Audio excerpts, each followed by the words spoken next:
Welcome to Story Lab. This week, we're taking a look at the story of someone who took on an epic building project. And it wasn't all smooth skiing.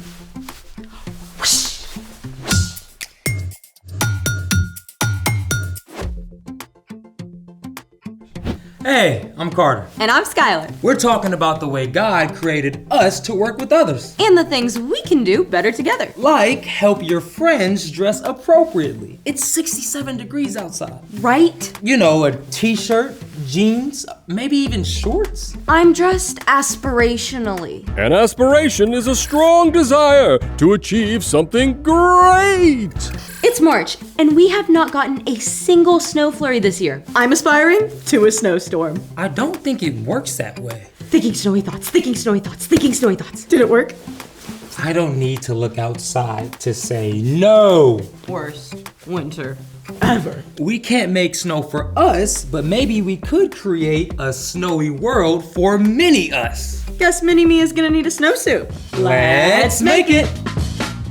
You ever build a diorama? A diode is a part of an electrical circuit, so... Diorama. Oh, a shoebox diorama. Yeah, it's like we can design a tiny movie set for our Lego selves. With all the snowy awesomeness we want. In a diorama, you want to create layers and depth to make it look more realistic. A diorama can be a great way to show something you've learned about nature or from history. Or just a really cool idea from your imagination. Now, you start out by gathering your supplies. You can use materials, stuff from a recycling bin, things from nature, anything really. Yeah, we've got paint, we've got construction paper. Ooh, scissors. Scissors, we got hot glue, we've got tape, Some rock things. cotton balls, styrofoam, and a shoebox. Which leads us to step one. Paint the inside of a shoebox. You can make it night or day or even a dramatic sunset.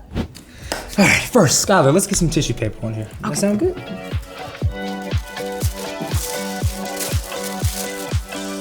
Step 2, create your background. Now, we already tore up some construction paper and cardboard to make some mountains in separate layers.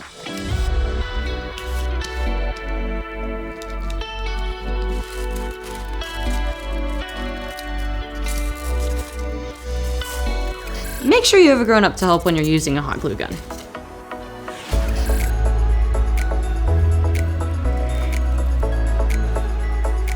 Now, we've got some mountains and shapes here. And now, add some sticks. This is the part where you get to arrange everything just how you want, and then glue it down.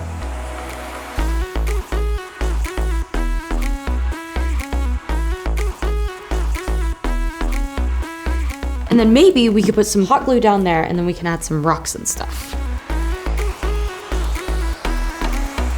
You know, our scene is really taking shape. Yeah, but it's still missing the most important part. Snow! Step 3, we're going to use a combination of white tissue paper, cotton balls, and crumpled up styrofoam to add the final touches. This is all about using your imagination and creating the look that you want.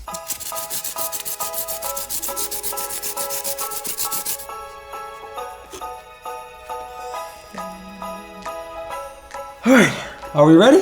Time to hit the slopes. The mountains are calling and I must go. I'm just gonna hang over here and have some s'mores. I couldn't have built all this without you. Thanks.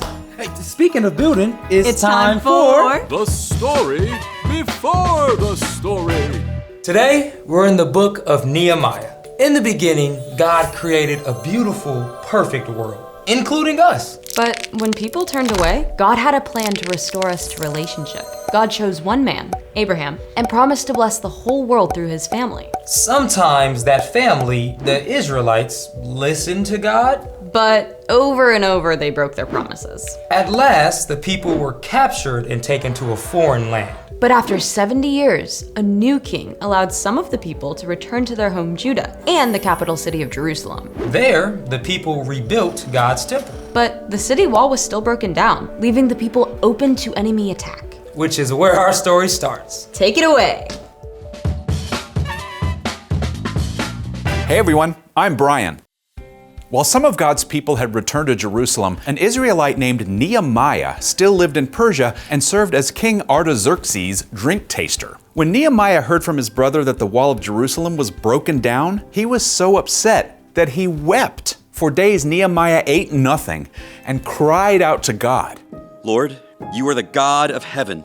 You said, if you return to me, I will bring you back. Listen to the prayers of us all. Give me success today when I bring my request to King Artaxerxes.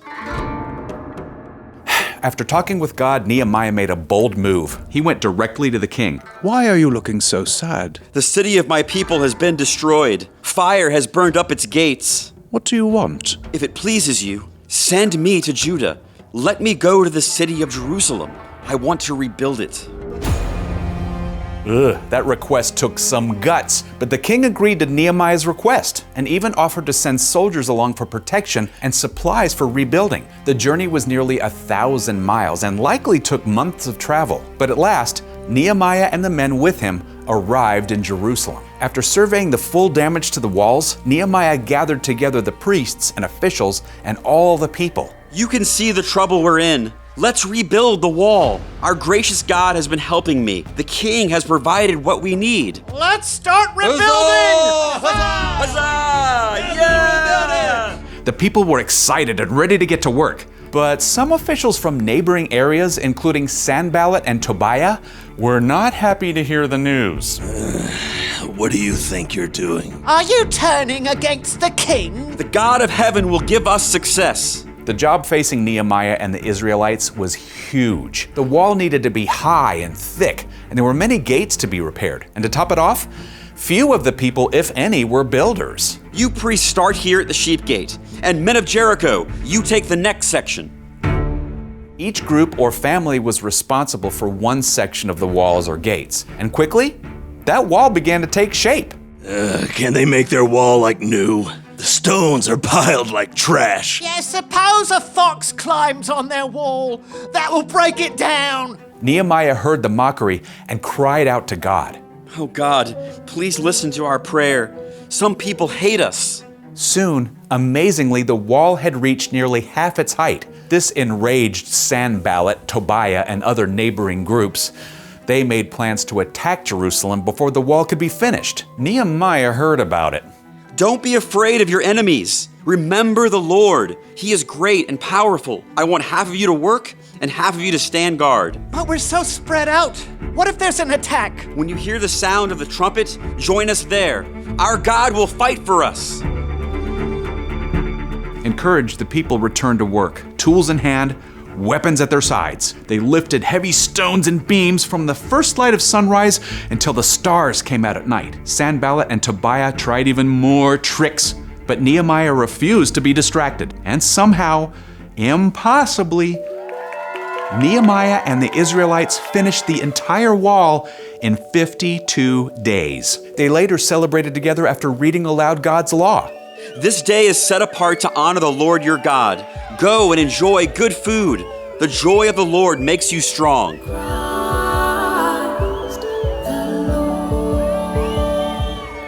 Nehemiah and God's people faced an incredibly difficult problem. The walls of Jerusalem had been broken down for nearly 100 years, and they had no experienced builders. But when they chose to work together and trust in God's help, they were able to complete a job that seemed impossible. The end. Gotta confess, I get stressed out just putting together a bookcase. But Nehemiah and the Israelites built a ginormous wall around a whole city, In less than 2 months. totally by hand. It's an amazing thing to consider what they accomplished together. So, what's our part in the story? Well, we were never meant to go it alone. God designed us to work together, to cooperate. Cooperation is working together to do more than you can do alone. One of the best times to cooperate is when there's a problem to solve. And it doesn't need to be a giant wall-sized problem either. Maybe you want a place to play ball, but your backyard is full of weeds and brush. You could work with your family or maybe even some friends to clear it out. Or if you wish, the cafeteria had some better food choices for lunch. You could invite your classmates and your teachers to write a note to the principal explaining why you'd all like to see a change. Yeah, cooperating with others is not always easy, but it's important. Even Jesus, God's Son, chose to work together with everyday people. Yeah, so if cooperating feels hard, ask God to give you courage and strength to cooperate. Rather than trying to go it alone. I think you got it. See you next time. So, Here's the thing.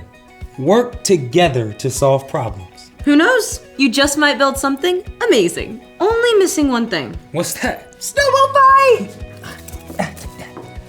Thanks for joining us in the Story Lab. See you next you next time. Oh. Where did these come from? What? I think our camera crew doesn't like us.